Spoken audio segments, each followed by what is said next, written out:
ગીર સોમનાથ જિલ્લામાં વાતાવરણમાં પલટો આવતા ઘઉંના પાકમાં રોગ થતા ખેડૂતો ચિંતિત। ગીર સોમનાથ જિલ્લાના સુત્રાપાડા કોડીનાર તાલુકાના ગ્રામ્ય વિસ્તારમાં વિષમ વાતાવરણને લઈ ખેતરોમાં ઉભેલા ઘઉંના પાકમાં ફૂગના જીવાતનો ઉપદ્રવ વધ્યો। આ વિસ્તારમાં ખેડૂતો ચિંતિત બન્યા ત્યારે સુત્રાપાડા તાલુકામાં અને કોડીનાર તાલુકાના સહિતના ગ્રામ્ય વિસ્તારોમાં ખેતીમાં ખેડૂતોને દેખાઈ રહ્યું છે નુકસાન। જિલ્લામાં ઘઉંનો પાક હવે થોડા સમયમાં તૈયાર થઈ જશે ત્યારે ખેડૂતોની સ્થિતિ દયનીય। ગીર સોમનાથ જિલ્લાના ખેડૂતોની પાછલા કેટલાક વર્ષોથી માઠી દશા બેઠી હોય તેવી બની રહી છે। સુત્રાપાડા અને કોડીનાર વિસ્તારમાં ગત વર્ષે ચોમાસું ખૂબ લાંબુ ચાલ્યું, જેના કારણે મગફળીના પાકને નુકસાન ગયું હતું। આજે જ્યારે શિયાળુ પાક ઘઉં 70 દિવસનો થયો તેમાં અચાનક સુક્કો નામનો રોગ આવ્યો હોય। ઘઉંના ડુંડીમાં દાણો નથી, ઘઉં પીળા પડી સુકાઈ રહ્યા છે। ખાસ કરી દરિયાપટ્ટીના ગામની સ્થિતિ અત્યંત ચિંતાજનક છે। ખેડૂતોને વાસ્તવમાં ખ્યાલ આવતો નથી કે આ રોગ કયા પ્રકારનું છે।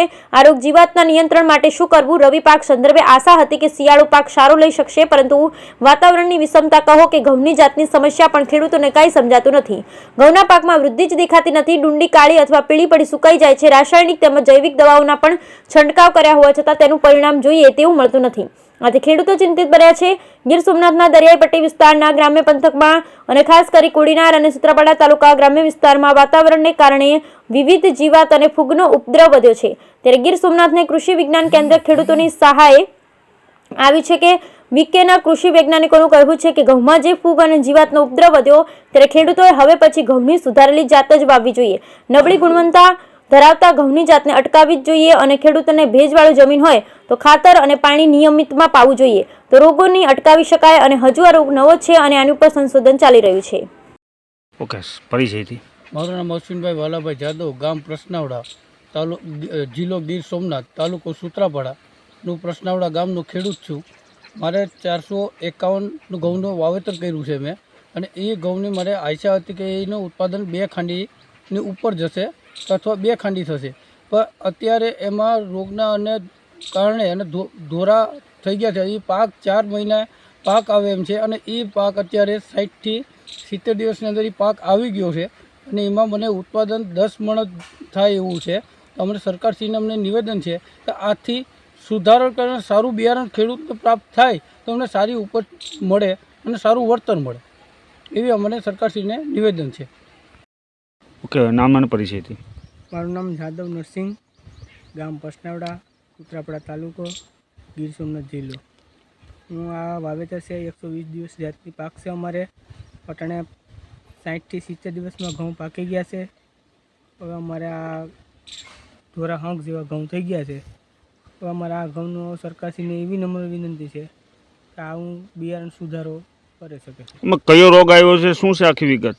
આમાં સફેદ ઓલા થઈ ગયા છે, થોડા કોડા જેવા થઈ ગયા છે ઘઉં, તો અટાણીમાં ફૂંગ આવી ગઈ, એટલે ઉફણ જેવો ભાગ આવી ગયો છે। અત્યારે હાલમાં આની કેટલી ઓલી થાય છે, ઉત્પાદન કેટલું થવાની શક્યતા છે? 2 ખાંડીનું ઉત્પાદન થાય છે વીઘે। અટાણે અમારે આમાં 10 મણ પર ઉત્પાદન થાય એવી શક્યતા નથી। ખાસ કરીને ઘઉંની અંદર ગયા વર્ષે પણ આ જે સમસ્યા તમે કીધી, ખેડૂતો દેશી ભાષામાં એને ઊભો સુકારો કે ડુંડી ધીમે ધીમે સુકાતી જતી હોય, આખો છોડ પણ સુકાઈ જાય। ગયા વર્ષના અમારા જે ફિલ્ડ વિઝિટો અથવા ઘઉંના ખેતરોની મુલાકાત અને સંશોધનકારો સાથેની જે મુલાકાત હતી એની અંદર પ્રાથમિક ધોરણે વિઝિટ કરતાં એવું જાણવા મળે કે 2 વેરાયટીઓ જે છે, ખાસ કરીને GW173 અને GW273, આ વેરાયટીમાં વધારે પ્રમાણમાં ગયા વર્ષે નુકસાન હતું। આ વર્ષે ફરી પાછું અત્યારની હાલની પરિસ્થિતિમાં ઘણા બધા ખેડૂતોના ફોન આવે, ઘણી બધી વિઝિટ કરીએ ત્યારે 173, 273 અને 496ની અંદર પણ આ સમસ્યા જોવા મળે। 1-2%, 5% કેસની અંદર ડુંડી ઊભી સુકાય, ધીમે ધીમે આખો છોડ સુકાય અને ખળ્યું પડે છે। એટલે ખેડૂતો ઘણી વખત દેશી ભાષામાં એને સુકારો કે અથવા ડુંડી સુકાવાનો પ્રશ્ન કહેતા હોય। આના 2-3 કારણો પ્રાથમિક ધોરણે આપણે કરી શકીએ। એક તો વધારે પડતું પિયત આપવાની, એટલે કે વધારે પડતો જમીનમાં ભેજ રહેતો હોય। બીજું, નાઇટ્રોજનયુક્ત ખાતરોના વધારે પડતા ઉપયોગથી। ત્રીજું કારણ કે જે ટેમ્પરેચરમાં ફેરફાર ખૂબ તીવ્ર ગતિથી થાય, રાત્રિનું તાપમાન નીચું ખૂબ જાય અને દિવસે ખૂબ ગરમી પડે તો પણ આ નુકસાન થઈ શકે। ઘણા બધા વૈજ્ઞાનિકોના પ્રાથમિક તારણો એવા છે કે એની અંદર ઝીંકની ઉણપ હોય અને ઝીંકની પૂર્તિ કરવામાં આવે તો પણ પરિણામો સારા મળે।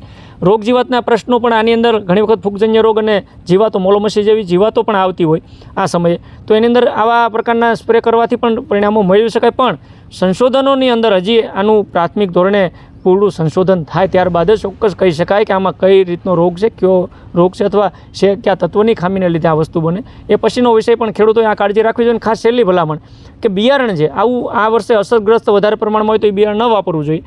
સર્ટિફાઈડ અને નવી વેરાયટીઓ, નવી જાતોના બિયારણ ખરીદીને જ આવતા વર્ષોમાં આપણે ઉપયોગ કરવો જોઈએ.